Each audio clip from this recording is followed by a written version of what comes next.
ए जी, बहुत गर्मी हो गया है, एसी नहीं तो कूलर हिला दीजिए।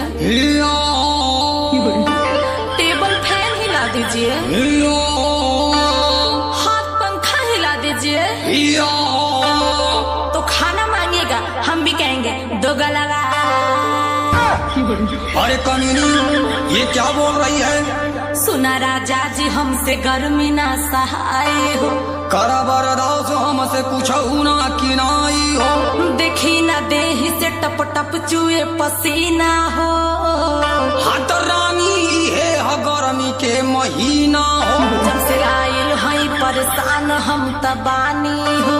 इत पेशा हवे तोहार खानदानी हो। तो है खाली बैठ के खटिया पे चाही खाए।